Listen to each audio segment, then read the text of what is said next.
आपने एक कहावत तो जरूर सुनी होगी कि खोदा पहाड़ निकली चुहिया।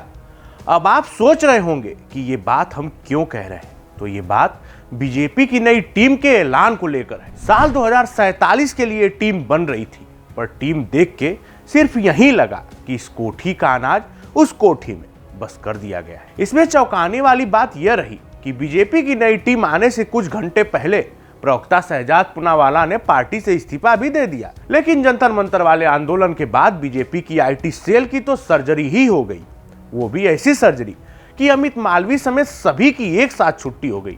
इसी के साथ आरएसएस के राम माधव और पूर्व केंद्रीय मंत्री स्मृति ईरानी का भी वनवास खत्म हो गया। बीजेपी के बड़े परफॉर्मर माने जाने वाले सुनील बंसल और विनोद तावड़े महामंत्री बने रहे। वहीं दूसरी पार्टियों से आए रोहन गुप्ता, मनप्रीत बादल, संदीप पाठक को भी जिम्मेदारी मिली है। बहुत जल्दी अब मोदी मंत्रिमंडल में भी फेरबदल लगभग तय माना जा रहा है। नई टीम से मोदी के नए मंत्रिमंडल के क्या इशारे मिल रहे हैं, आज हम बताएंगे आपको इस कहानी को विस्तार से। नमस्कार, मैं हूं मुचकुंद राय और आप देख रहे हैं भारत एक्सप्रेस। मोदी मंत्रिमंडल के विस्तार की खबर कभी भी आ सकती है। इस बार कुछ बड़े चेहरों की छुट्टी तय मानी जा रही है। मतलब यह है कि जिन्हें हम और आप दिग्गज नेता मानते हैं, उनके लिए अब बाहर का रास्ता ही आखिरी विकल्प है। इस पूरी कहानी में हम आपको बताएंगे कि आगे क्या होने वाला है। बीजेपी की नई टीम का ऐलान हो गया है। इस ऐलान को देखकर जो ट्रेंड चल रहा है ना, उस हिसाब से तो ये बिल्कुल साफ साफ समझ में आ रहा है कि कुछ नौजवान चेहरों को मंत्रिमंडल में जरूर लाया जाएगा। आरएसएस प्रमुख मोहन भागवत से लेकर प्रधानमंत्री नरेंद्र मोदी तक इन दिनों जेनजी से संवाद स्थापित करने की हर मुमकिन कोशिश कर रहे हैं। तो मंत्रिमंडल विस्तार का रोड मैप भी उसी आधार पर हो सकता है। 8 महीने बाद नितिन नवीन की टीम का ऐलान हुआ। टीम अब आएगी तो तब आएगी, तारीख पर तारीख आती रही, पर जब टीम आई तो लगा कि इस टीम के लिए क्या 8 महीने का इंतजार हुआ और बैठकें कई सारी हुई। पार्टी की तरफ से दावा किया जा रहा था कि जैसे नितिन नवीन को अध्यक्ष बनाया गया, उसी तरीके से संगठन के पदाधिकारियों के नाम चौंकाने वाले होंगे। मतलब जनरेशनल शिफ्ट की बात कही जा रही थी। कहा जा रहा था कि राज्यों से टैलेंट ढूंढ ढूंढ कर राष्ट्रीय टीम में लाए जाएंगे, पर जब टीम का ऐलान हुआ तो लगा बस खिचड़ी पक गई है, या फिर कह दे कि पकाई गई है। लेकिन इसमें सबसे बड़ा नाम अमित मालवीय वाली पूरी टीम को लेकर आ रहा है। उनकी छुट्टी हो गई है। मालवीय वर्षों से बीजेपी की आईटी सेल का कामकाज देख रहे थे। जंतर मंतर पर छात्रों के प्रदर्शन के बाद से यह बात कही गई कि बीजेपी सोशल मीडिया पर नैरेटिव और काउंटर नैरेटिव गढ़ने में फेल हो रही है। पार्टी के कई मुख्यमंत्रियों ने इस बात की शिकायत अमित शाह से की थी, तो इस बार सोशल मीडिया की नई टीम आई है। छत्तीसगढ़ में पार्टी के प्रवक्ता दीपक महास्के को इसका संयोजक बनाया गया है।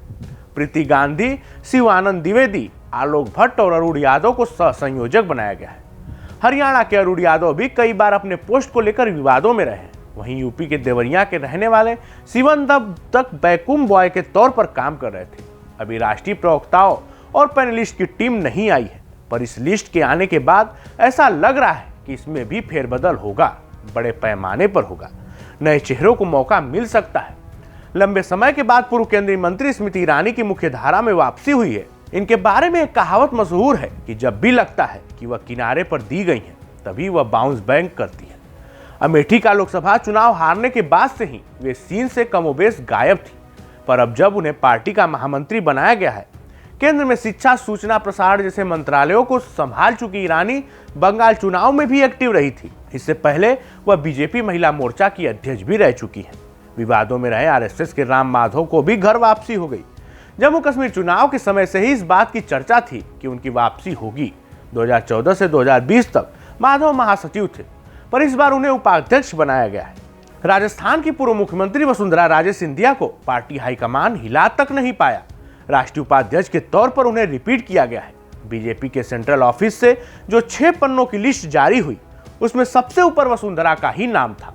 उनकी चर्चा आई है तो वसुंधरा के एक बयान का जिक्र कर चलते हैं। धौलपुर में चल रही एक रामकथा के मंच से वसुंधरा राजे सिंधिया ने कहा था, नोट करिएगा, वनवास कभी के जीवन में कभी ना कभी आ ही जाता है, लेकिन वनवास आता है तो जाता भी है। जरूरत सिर्फ धैर्य की है। जैसा राम जी ने धैर्य रखना सिखाया, धैर्य काम आया। वसुंधरा राष्ट्रीय टीम में बनी रही।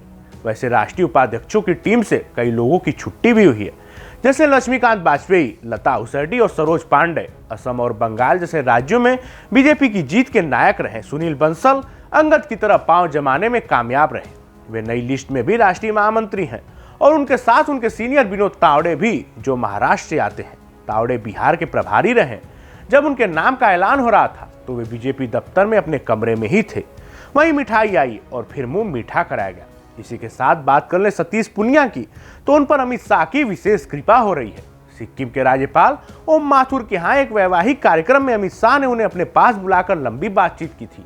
राजस्थान के प्रदेश अध्यक्ष रहे सतीश पुनिया ने हाल में बिहार बंगाल के चुनाव में भी अच्छा काम किया था, जिसका उन्हें इनाम भी मिला और वो राष्ट्रीय महामंत्री बन गए। हरीश द्विवेदी यूपी के बस्ती से लोकसभा का चुनाव हार गए। हालांकि इससे पहले वह 2 बार सांसद भी रहे, पर संगठन में काम करने के उनके अनुभव के आधार पर उन्हें भी राष्ट्रीय महामंत्री बनाया गया है। वैसे तो मोदी मंत्रिमंडल में या फिर बीजेपी के 240 लोकसभा सांसदों में एक भी मुस्लिम समाज से नहीं है। राज्यसभा में भी यही हाल, पर संगठन में 2 मुसलमानों को भी जगह दी गई है। अलीगढ़ मुस्लिम यूनिवर्सिटी मतलब AMU के वाइस चांसलर रहे तारिक मंसूर उपाध्यक्ष के तौर पर रिपीट किए गए हैं। वहीं दूसरा नाम बासित अली का है, जिन्हें लखनऊ से दिल्ली लाया गया है। वे अब तक यूपी में पार्टी के अल्पसंख्यक मोर्चा के अध्यक्ष थे। अब राष्ट्रीय मोर्चा की जिम्मेदारी उनको मिल गई। मंत्रियों की लिस्ट में मतलब जो 16 नेताओं का नाम है, बस एक ही अनिल एंटनी रिपीट हो पाए। वे कांग्रेस के वरिष्ठ नेता एक एंटनी के बेटे हैं। नितिन नवीन ने अपने साथी और दिल्ली यूनिवर्सिटी के असिस्टेंट प्रोफेसर स्वदेश सिंह को भी राष्ट्रीय महामंत्री बनाया है। इनके बारे में कहा गया है कि अध्यक्ष के भाषण के लिए यह इनपुट देते हैं। कभी अरविंद केजरीवाल के करीबी रहे पंजाब में पार्टी का संगठन देखने वाले संदीप पाठक भी राष्ट्रीय महामंत्री बने। पंजाब चुनाव को देखते हुए उन्हें यह जिम्मेदारी दी गई है। वहीं बुलंदशहर से बीजेपी के लोकसभा सांसद भोला सिंह का नाम भी इस लिस्ट में है। जैसा हमने शुरुआत में कहा था कि इस कोठी का दान उस कोठी में किया गया है। तरुण चुग अब तक पार्टी के राष्ट्रीय महामंत्री थे। राज्यसभा का सांसद बनने के बाद संसद की कैंटीन में साथी सांसदों को अमृतसरी छोले खिला रहे थे। महामंत्री से हटकर अब उन्हें बीजेपी के सेंट्रल ऑफिस का इंचार्ज बना दिया गया। वहीं बिहार के ऋतुराज सिन्हा मंत्री थे, उन्हें मोर्चे का ज्वाइंट कोऑर्डिनेटर बना दिया गया। वहीं आपको बता दें कि इस समय में बीजेपी की सबसे बड़ी फिक्र अगर किसी को लेकर है तो वो है यूथ को लेकर, उनके बदलते मिजाज को लेकर। इसलिए तेजस्वी सूर्या को हटाकर अब डॉक्टर हेमांग जोशी को युवा मोर्चा का अध्यक्ष बनाया गया है। हेमांग बड़ोदरा से लोकसभा के सांसद हैं। 2024 का लोकसभा चुनाव था। रंजनबेन भट्ट बड़ोदरा की सांसद थी और उन्हें टिकट देने की घोषणा भी पार्टी ऑफिस की तरफ से कर दी गई, पर अचानक से उनका टिकट काटकर हेमांग को दिया गया तो लोगों ने समझा कि हेमांग कौन है। यूपी से राज्यसभा के सांसद अमरपाल मौर्य को ओबीसी मोर्चा का अध्यक्ष बनाया गया है। बिहार के नितिन नवीन अध्यक्ष बने हैं तो सब वहीं अपने साथ ले गए। इसीलिए बिहार से इस बार बहुत ज्यादा नेताओं को टीम में जगह नहीं मिली। जैसा हमने आपको शुरू में कहा था कि संगठन में जो नाम आए या रिपीट हुए उसमें कोई भारी भरकम या फिर चौंकाने वाला नाम तो नहीं आया। उसकी वजह यह भी थी कि उस चेहरे के आगे नितिन नवीन कहीं हल्के ना पड़ जाएं, मतलब उनको और ओवरशैडो ना कर ले। पर प्रधानमंत्री नरेंद्र मोदी के सामने ऐसा कोई धर्म संकट तो नहीं है। वे सबसे सीनियर हैं, 12 साल की सरकार है, कई चेहरे लगातार रिपीट हो रहे हैं, तो एक सटीक फैक्टर सा आ गया है।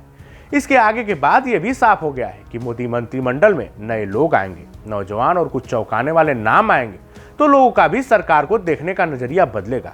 इसको लेकर आपको क्या लगता है, हमें जरूर बताएं। इस जानकारी में फिलहाल इतना ही। ऐसे ही तमाम खबरों के लिए देखते रहिए भारत एक्सप्रेस।